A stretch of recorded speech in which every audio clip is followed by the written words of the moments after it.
Bonjour et bienvenue dans ce webinaire sur l'actualité de la paye au 1er janvier 2025. Donc, je suis Sophie et nous allons faire le point sur tous les changements qu'il y a eu au 1er janvier 2025 avec les nouveaux chiffres en vigueur. Donc, nous allons voir au programme les éléments au niveau plafond sécurité sociale, PMSS, PASS, etc. Nous verrons également les impacts de ces modifications au 1er janvier, qu'est-ce que ça va impacter et quelles sont les conséquences de ces modifications. Nous verrons ensuite les éléments au niveau SMIC et également les impacts que ces modifications au niveau du SMIC vont avoir. Nous ferons un point également sur les avantages en nature et les frais professionnels. On parlera des titres restaurants, on verra également le nouveau barème au niveau des saisies sur salaire. On fera un point sur la grille taux neutre du prélèvement à la source et on finira par les éléments au niveau de la réduction générale de cotisation patronale, on appelait également réduction Fillon. Donc voilà le programme de ce webinaire. Je vous incite à rester jusqu'à la fin parce que je vous ai réservé une surprise, un cadeau. Donc du coup, je vous en parlerai à la fin de ce webinaire. Donc n'hésitez pas à rester jusqu'au bout pour pouvoir en bénéficier. Je vais faire un petit point sur déjà qui je suis, afin de vous sachiez un petit peu quelle est ma légitimité pour vous parler de l'actualité de la paye. Donc je suis Sophie Torezan, je suis formatrice paye et je suis la gérante de mon organisme de formation. Je suis dans le domaine de la paye depuis le 2005 et j'ai créé un site sur la paye qui s'appelle sophiepaye.fr. Ce site existe depuis 2018 et donc je vous inviterai également à aller voir un petit peu les articles qu'il y a dessus. Mais ça c'est quelque chose, on pourra en parler à la fin de ce webinaire. Donc mon site justement, il a eu plus d'1 million de vues depuis la création en 2018. Donc c'est quelque chose qui est assez intéressant et assez impressionnant pour moi. Et donc je suis assez contente de ce chiffre-là, en sachant que du coup ça me motive et ça m'encourage à vous partager toujours plus d'éléments au niveau de la paye, au niveau de l'actualité, parce que j'ai compris que c'était quelque chose qui pouvait intéresser beaucoup de monde et tant mieux. Et en plus la visite de site web c'est gratuit, donc n'hésitez surtout pas à la fin de ce webinaire bien sûr d'aller consulter mon site web sophiepaye.fr. Alors avant de faire le point directement sur le plafond de sécurité sociale, sur les PASS, les PSS, etc. Je vous encourage aussi à vous abonner à ma chaîne, donc du coup à ma chaîne YouTube. Comme ça, vous recevrez en exclusivité toutes les nouvelles vidéos et tout ce qui se passe au niveau de cette chaîne. Donc, je vous invite vraiment à vous abonner à cette chaîne. Aussi, restez bien jusqu'à la fin parce que du coup, vous aurez des surprises à télécharger. Donc, du coup, en dessous de la vidéo, on verra tout ça à la fin. Donc restez bien jusqu'au bout. Donc point sur le plafond de sécurité sociale en 2025, il a été revalorisé ce plafond de 1,6%. Donc du coup, notre nouveau plafond pour 2025, il va être de 3 925 plafond mensuel, ce qui fait un plafond annuel à 47 100. Donc voilà déjà le premier point au niveau plafond de sécurité sociale au 1er janvier 2025. Donc c'est super important d'en prendre note puisque du coup ça va avoir des impacts au niveau de nos cotisations et donc surtout certains éléments qui vont être calculés en fonction du PASS, donc du plafond annuel de sécurité sociale. Et donc il faut bien prendre note de notre plafond et donc de ce nouveau plafond au 1er janvier 2025. Donc le plafond a également une incidence sur les éléments au niveau de la gratification du stagiaire, puisque cette gratification va être calculée en fonction du plafond horaire. Donc c'est 15% de ce plafond horaire, donc ça va nous faire 4,35 par heure de stage au niveau de cette gratification. C'est le même montant qu'en 2024, malgré cette augmentation du plafond de sécurité sociale, parce qu'en fait le montant donc du plafond horaire du plafond de la sécurité sociale est identique, donc c'est 29 par heure, que ce soit donc en 2024 ou en 2025, avec les arrondis en fait ça donne le même montant et donc ça reste à 4,35 par heure de stage malgré cette augmentation de plafond de sécurité sociale. Maintenant, le point sur le SMIC. Donc, le SMIC a augmenté au 1er novembre 2024 et au 1er janvier 2025, il reste inchangé. voilà, on conserve le même montant que le SMIC qui avait été signalé, donc 11,88 par heure, ce qui nous fait un SMIC mensuel de 1 801,80 €. Et au niveau du coup du minimum garanti qui est impacté bien sûr, donc qui est de 4,22 et qui reste donc du coup de 4,22 au 1er janvier 2025. Donc au niveau du SMIC, ça va avoir un impact directement sur les contrats d'apprentissage parce qu'ils sont calculés en fonction d'un pourcentage donc du coup du SMIC. Et forcément, si le SMIC augmente, ce pourcentage-là va être différent de celui de l'année précédente. En sachant que pour les plus de 26 ans, c'est 100% du SMIC. Donc ça restera à 1801,80 ou le salaire minimum conventionnel, bien entendu, s'il est plus avantageux. Donc ça, c'est quelque chose qu'il faut faire attention. Et bien entendu, les éléments au niveau des contrats d'apprentissage vont être calculés en fonction de l'année, donc si c'est le salaire de la première année, de la deuxième année ou de la troisième année, et aussi en fonction de l'âge de l'apprenti.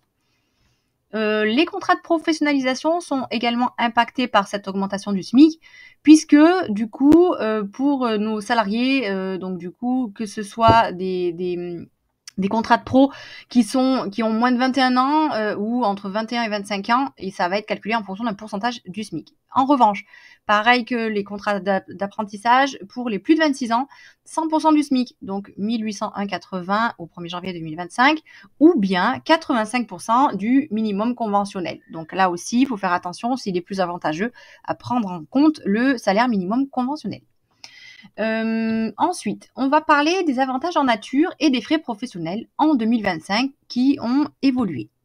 Donc tout de suite, les avantages en nature, ce qu'il faut savoir, c'est que pour un repas, au 1er janvier 2025, l'avantage en nature repas sera de 5,45, soit pour une journée, donc 2 repas, 10,90.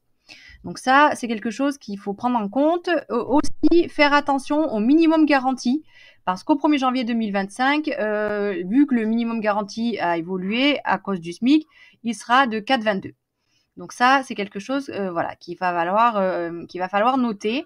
Aussi, sachez que lorsque l'employeur il va fournir gratuitement les repas ou qu'il paye directement le repas au restaurateur, cet avantage en nature sera évalué forfaitairement. Donc ça, c'est quelque chose qu'il va falloir faire attention au niveau de ce qui est prévu pour nos salariés. Pareil pour l'avantage en nature logement. Il faut savoir que cet avantage en nature logement, il va être calculé au mois le mois, donc en fonction de la rémunération brute mensuelle. Donc chaque mois, on va regarder un petit peu la rémunération du salarié et en fonction, s'il a le droit à un avantage en nature logement, on va pouvoir en fait lui calculer cet avantage en nature. Donc au 1er janvier 2025, vous avez là sous les yeux la nouvelle grille qu'il va falloir prendre en compte pour ces logements. Donc, on va prendre un exemple, un salarié qui a un brut de 2 000 €. Donc, il va se retrouver dans la section des 1 962,50 à 2 354,99. Et donc, ce salarié-là aura le droit, s'il a un logement avec une pièce principale, à 91,80 €. Et s'il y a plusieurs pièces principales, il va falloir compter 58,90 € par pièce principale en plus. Donc voilà les éléments qu'il va falloir prendre en compte pour notre avantage en nature logement. Maintenant, on va faire un point sur les frais professionnels. Donc tout d'abord, les indemnités de repas. Donc, il faut savoir que lorsque le salarié, il va être contraint de prendre son repas au restaurant, il va bénéficier d'une exonération dans la limite d'un montant qui va être fixé par repas. Et donc, cette limite d'exonération, au 1er janvier, elle a évolué et elle est de, si c'est une indemnité de restauration sur le lieu de travail, ça va être 7,40 au niveau des éléments qui ont été fournis par l'URSSAF et le BOSS. Au niveau des frais de repas qui sont engagés par le salarié lorsqu'il est en déplacement, donc s'il est au restaurant, ce salarié aura le droit à une limite d'exonération de 21,10 €. Et s'il est non contraint de prendre son repas au restaurant, par exemple, il y a des locaux d'une entreprise ou s'il est sur un chantier, il aura le droit, ce salarié, à 10,30 € au niveau de la limite d'exonération. Donc ça, c'est les évolutions au 1er janvier 2025 pour les indemnités de repas. Justement, alors qui dit indemnité de repas, on va avoir aussi les indemnités au niveau des grands déplacements. Donc ces indemnités-là, Elles ont également évolué au 1er janvier 2025. Donc là, je vous ai mis à l'écran ce qui concerne la métropole. En sachant qu'il va y avoir des éléments différents pour les dom-tom. Et donc voilà, ça c'est vraiment quelque chose qu'il faudra prendre en compte. Là, c'est uniquement pour les éléments au niveau de la métropole. Donc pour les 3 premiers mois, par exemple, le repas, en fait, ce sera 21,10. Si il y a un logement et un petit déjeuner Paris et département du 92, 93, 94, ça sera 75,60 € et au 1er janvier 2025, pour les autres départements, on aura droit à une indemnité de 56,10 € au niveau des avantages des frais professionnels pour les grands déplacements. Donc ça, c'était la partie frais de déplacement, avantages en nature, SMIC, etc. On va parler maintenant de la limite d'exonération des titres restaurants qui a également évolué au 1er janvier 2025. Donc, au niveau de cette limite d'exonération, déjà, ce qu'il faut savoir, c'est que pour être exonéré de cotisation de sécurité sociale, il faut que la contribution patronale pour les titres restaurants respecte 2 limites. Donc, c'est pas soit l'un, soit l'autre. C'est vraiment qu'elle respecte les deux. Donc, c'est être compris entre 50 et 60% de la valeur nominale du titre. Donc, si on a un titre de 10 €, il va falloir que ce soit compris entre donc 50% de 10 € et 60% de 10 €. Donc, je vous laisse faire le calcul. Mais voilà, le principe, c'est celui-ci. Donc, être compris entre 50 et 60% de la valeur nominale du titre, mais aussi, donc c'est pas soit l'un, soit l'autre, c'est également ne pas excéder la limite maximale d'exonération de la part patronale. Et donc, cette limite d'exonération de la part patronale, donc on parle uniquement de la part patronale, cette limite d'exonération, elle a évolué au 1er janvier 2025 et elle passe à 7,26 au niveau du nouveau montant au 1er janvier. Donc voilà, c'est être compris entre 50 et 60% et ne pas excéder 7,26 € pour la part patronale, donc au niveau de cette exonération. Et donc, si on respecte ces deux conditions, on aura une exonération de cotisation au niveau de la sécurité sociale pour les titres restaurants. Donc, c'est un gros avantage pour notre salarié et notre employeur d'ailleurs, voilà, de fait d'avoir ces éléments-là. Donc, je vous fais pas de cours sur les titres restaurants, mais si jamais voilà, vous avez des questions sur le sujet, vous pouvez aussi me poser vos questions dans les commentaires. Il n'y a pas de problème. Dans tous les cas, je lis tous les commentaires et je réponds personnellement donc à tous les messages. Donc, n'hésitez surtout pas si vous avez la moindre question, des questions de paye sur ces nouveaux montants ou sur ces éléments-là, j'y répondrai avec grand plaisir. Donc maintenant, on va faire un point sur le barème des saisies sur salaire.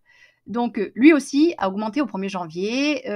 Donc, au niveau de ce nouveau barème, on va avoir donc des nouveaux éléments au niveau des quotités saisissables qui vont être appliqués au 1er janvier 2025. Donc, je vous laisse regarder ce tableau-là et en prendre note. Par contre, ce qu'il faut savoir, c'est que par rapport à cette augmentation-là, le salarié, il va quand même être dans l'obligation de conserver un montant minimum. Donc, ce montant minimum, il est égal au montant du RSA en vigueur au 1er avril 2024. Donc, c'est 635,71 €.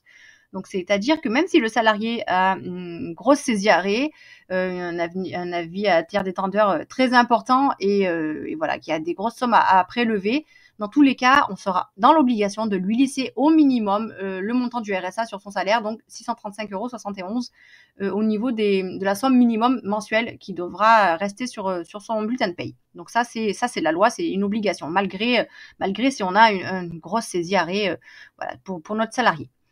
Il faut savoir aussi que ce barème que vous avez à l'écran, il va varier en fonction du nombre de personnes à charge au niveau du salarié. Donc, à chaque tranche mensuelle, on va l'augmenter de 143,33 € par personne à charge depuis donc, le 1er janvier 2025. Donc, ce montant-là a également augmenté. Donc, voilà un petit peu le principe au niveau des saisies sur salaire, des saisies arrêt. Autre chose, on va pouvoir regarder maintenant la grille taux neutre du prélèvement à la source, du PAS. Donc là, je vous ai mis à l'écran la grille qui était en vigueur donc là jusqu'alors, donc qui est toujours en vigueur puisque les chiffres en fait n'ont pas été publiés. Normalement, ils sont publiés en fin d'année, donc nos nouveaux taux neutres, et ils n'ont pas été mis à jour en fait. Donc du coup, dans l'attente de cette publication, on garde en fait la grille qui était appliquée jusqu'alors, et dès qu'on aura la nouvelle grille, bien sûr, on devra l'appliquer. Mais pour l'instant, en tout cas à l'heure où je tourne cette vidéo, donc début janvier, on n'a toujours pas donc les nouveaux chiffres. Donc je vous ai mis pour rappel ce qu'on utilise. Dans tous les cas, c'est ce qu'on continue à utiliser en janvier, en février, tant qu'on n'a pas la publication de ces nouveaux taux neutres, hein.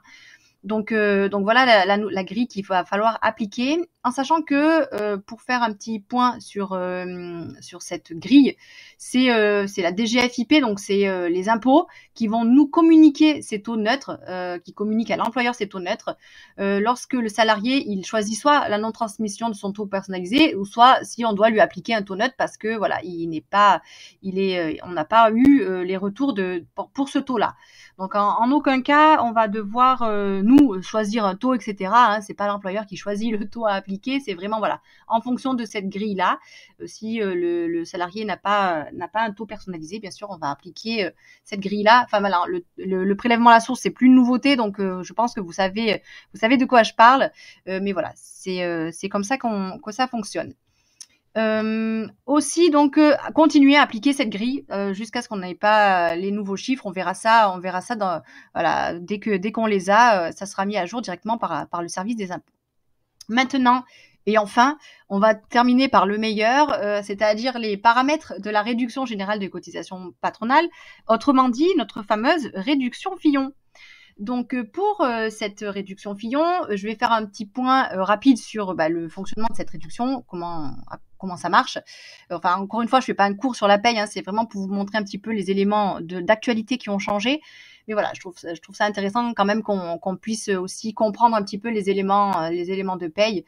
Donc notre réduction ex-réduction Fillon, donc notre réduction générale de cotisation patronale, elle va s'appliquer, cette réduction de cotisation, sur les salaires qui vont être inférieurs à 1,6 SMIC par an. Donc forcément, si le SMIC augmente, cette réduction au niveau du calcul, elle va avoir un impact, puisqu'on va recalculer 1,6 SMIC en vigueur, donc 1,6 SMIC au 1er janvier 2025. Donc ça, c'est les éléments qui vont être changés. Il faut savoir que ce montant, donc le montant de la réduction, il va être égal à la rémunération brute annuelle du salarié multiplié par un coefficient. Donc là, sur la première chose, on se dit, ah ben oui, ça va, c'est pas si compliqué finalement, on prend la rémunération brute annuelle du salarié, on multiplie par un coefficient et puis on a le montant de notre réduction. Sauf que ce coefficient est très facile à calculer parce que, je vous ai mis la formule de calcul ici, vous allez la voir, donc c'est T divisé par 0,6 que l'on multiplie par 1,6 multiplié par le SMIC annuel, et bien sûr le SMIC annuel, attention donc au SMIC en vigueur, et que l'on divise par la rémunération annuelle brute moins 1. Donc voilà, vous appliquez tout simplement ce coefficient et vous multipliez donc du coup ce coefficient par la rémunération brute annuelle du salarié et vous avez votre montant de réduction. Donc voilà un petit peu pour le calcul de la réduction. Non, je blague, hein, parce que je trouve que souvent les éléments qu'on propose, enfin qui existent, comme voilà cette réduction générale de cotisation, ont des calculs tellement scientifiques, tellement compliqués, qu'il vaut mieux des fois essayer d'alléger un petit peu voilà la complexité, parce que c'est vrai que c'est des fois à s'arracher les cheveux. Mais bon. En gros, vous appliquez simplement cette formule-là et puis voilà, vous allez retrouver le montant de cette réduction, en sachant que, bien entendu, il va y avoir toujours des éléments impactants, donc si on a des absences, si on a des heures sup, etc. Mais là, je vous la fais vraiment simple, hein, j'enlève tout le plus et je vous dis vraiment la notion comme de base, entre guillemets. Et après, bien entendu, notre réduction Fillon, c'est pas si simple que ça. Il y a vraiment beaucoup d'éléments qui vont impacter, déjà des éléments qui vont impacter ce SMIC, ce fameux SMIC, comment il va être calculé, et aussi, bien entendu, s'il y a des absences, s'il y a des heures, comment ça marche, etc. Donc voilà, bon, ça c'est encore un autre sujet de paye, mais en tout cas, ce qui concerne le 1er janvier 2025, vu que cette réduction est impactée par 1,6 SMIC, ça va avoir un impact. Pour ce qui est de notre T, donc qui est dans notre coefficient, donc il est toujours à 0,3194 et 0,3234. Ce T normalement augmente et change également au 1er janvier 2025. Mais à l'heure actuelle, on n'a pas eu de modification au niveau des taux AT, donc du coup, ça reste, ça reste en l'état. Et donc, on verra un petit peu si l'avenir nous le dira, si on a eu des modifications dans l'année. Et dans ces cas-là, vous aurez l'information donc de ces nouvelles modifications. Justement, pour être informé des modifications à venir, de tout ce qui peut se passer dans le futur, je vous invite vivement à vous abonner à mon site web, donc sophiepay.fr. Comme ça, vous recevrez toute l'actualité, les articles sont à jour, donc vous aurez tous les éléments mis à jour. Dès qu'il y a une nouveauté, je vous envoie un email pour vous le dire, dès qu'il y a un changement, etc. Donc, n'hésitez surtout pas à me rejoindre sur mon site, donc sophiepay.fr. C'est le moment de vous parler de votre cadeau. Donc, pour le télécharger, il se trouve en description sous cette vidéo. Donc, c'est le mémo des chiffres utiles pour faire les bulletins de paie en 2025. Donc, je vous invite à le récupérer directement sous la vidéo dans la partie description. Aussi, si vous avez des questions, n'hésitez surtout pas à me les poser dans les commentaires sous la vidéo. Je serai ravie d'y répondre. À très bientôt pour une prochaine vidéo.